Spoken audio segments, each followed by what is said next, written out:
Hi, thanks again for joining me for Katy's Corner. I am super excited to be interviewing Dr. Patty Ann Tublin, or is it Tublin? Tublin. You're right. Tublin, and we call her DPA for short. DPA, thank you for joining me. I appreciate it. This whole Katy's Corner thing started because of you. So tell me, you and Ed are the founders of the Women's Council at Extreme. So tell me a little bit about how everything started. Great. Well, thank you so much for interviewing me, Katy. And you don't have to know my last name because everybody just calls me DPA, so it's all good. That's right. So long story short, for the people listening, Katy and I, we were sitting next to each other on a plane and we started a conversation and one thing led to another. And the next thing you know, we were talking about the challenges that women face when they're working in a male-dominated company.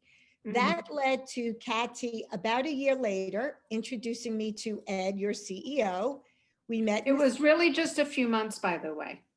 We met in April and you met Ed in August. In August, correct. I stand corrected. That's why you're the legal eagle. Anyway, sorry I interrupted. Keep going. It's all good. And so Ed and I had a dinner in August, which was phenomenal. And that was over 3 years ago. That was August of 2017. I love the detail-oriented attorney in you, Katy. Well, I think it's important because I think there's people that are watching that don't know you have been so deeply involved with our company for over 3 years now. Well, actually, that's probably true. And it is a good point to bring up because lasting change does not happen overnight. There are no such thing as the 3 secrets to anything. So Ed and I met for dinner. We had a great conversation. It was clear to me from that dinner how passionate and committed Ed was to empowering women at Extreme. And to this day, 3 years later, that has not faltered at all. And Ed brought me on to start this Women's Council that I co-chair with him because he was so passionate about empowering women. And if you recall, he was really ahead of the curve with corporations taking this seriously. Totally. Before Me Too and all of that. Yeah. Before all of that. But that's par for the course with Ed, right? He's always ahead of the curve.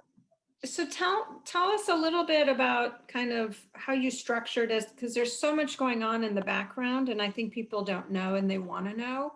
So sure. You set up a whole structure and a whole cadence. So tell us a little bit about that. Okay, so I'll try to make it brief so I don't bore people to tears. So Ed and I created a Women's Council, and the Women's Council is the umbrella of what we do, and it is tasked with 4 different agendas, if you will, and all under the overarching mission, vision, and purpose of empowering women at Extreme.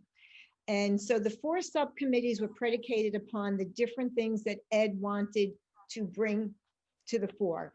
And that is, the subcommittees are Team Rise, which is about advancing women. And I think, Katy, you're on that subcommittee. And then it's Team Solidarity, which is integrating women into Extreme. So if you're one of only a few women on your team or in your particular functional area, it is important to know that you're not the only woman at Extreme. So we connect you with women that are in other functional areas, and it really helps you feel like you're not alone, which is very important to women because we want not only diversity, but we want to feel included. And so that solves for the inclusion piece. And then we also have a team called Team Inspire that is responsible for the creation of a mentorship program that really has been very successful as well. And the research will show you one of the main things that women are seeking with the company is to be mentored, because traditionally women do not have access to a lot of the informal mentoring that men have. So we created a formal program that men and women are a part of, both, because we are all in this together. And then finally, we have Team TENS, which is tasked with the recruitment of women into Extreme. So we covered those 4 areas. We broke it down where each subcommittee has a chair, and the chair is the person with whom I communicate the most, although my email and my text is open to everyone. But I want to make sure that I have a main point of contact with each subcommittee so that we are not duplicating efforts and that nothing gets lost in the shuffle, because there's a lot going on. So how often do these teams meet, and how often do they meet with Ed? What's the cadence? Okay, so every subcommittee works on its own agenda, depending upon the schedule for everybody. And then the Women's Council as a whole meets bi-monthly with Ed and I. And then each subcommittee will let us know what they're doing, what activities are ongoing, what perhaps they have an obstacle and they're looking for some help, and we get some ideas from everybody. So we have each subcommittee responsible for their own agenda, if you will, and yet the Women's Council also works very cross-functionally so that we can really access the talent pool in the entire company, because we don't want people siloed and not being able to access their skill set. And for the record, it's very important to say we do have men on the Women's Council. It's very important because we really for sure. Everybody. Yeah. No, I mean, it's great. I think there is so much going on. Now, you have been with us now for 3 years, but I haven't aged a day. No, and obviously there's a lot that you love about Extreme. So tell us what you love about Extreme. Oh my gosh, that is, Kathy, I'm glad I didn't know that question, because it's a big question. Honestly, and anybody that works with me knows I'm a straight shooter. Ed, first of all, Ed is an incredible leader in so many ways. He is such a gentleman. I get off every single phone call with Ed having learned something. That is an incredible gift. If you ever have the opportunity to be at a company in any capacity where you get that gift, you'd be out of your mind not to seize it. So working with leadership like that is just an amazing, honestly, it's a blessing. Yeah. And at the time when we first started the Women's Council, Ed had told me he was going to give me the A team. And he said, to be clear, there were so many people he could have chosen, and we only had so much room for so many, right? So there were plenty of other people at Extreme he could have given to me to work with. And yet when he said he was giving me an A team, he was not kidding. I had the opportunity to work and to know a little bit personal too, because I'm a people person, just incredible men and women that are so committed to Extreme. I have never worked with people that works as hard as everybody at Extreme does. And I am not just saying that for the record. It is incredible to me. They're smart. They're dedicated to helping the company. They're dedicated to helping each other. And they have volunteered to do this work. Nothing is taken off their plate. This is their side hustle, if you will. Right. And they respond to my emails, to my texts, to my questions with passion. It's never a sense of checking the box. So what's not to love? Yeah. I mean, really, what is not to love? No, I couldn't agree more. I agree with everything that you're saying. Let me ask you, people who are watching, and even some people on the Women's Council may not know that you, besides having an incredible career and publishing books, and you're on TV all the time, you've also raised 4 amazing adult children. And that's pretty incredible.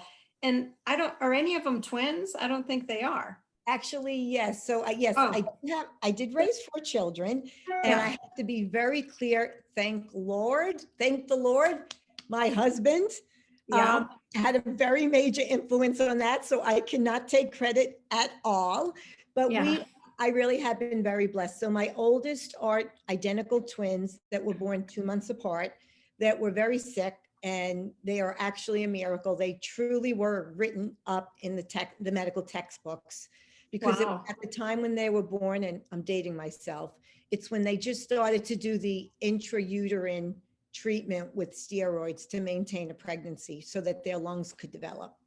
And that was a very difficult time. And then my third son was born.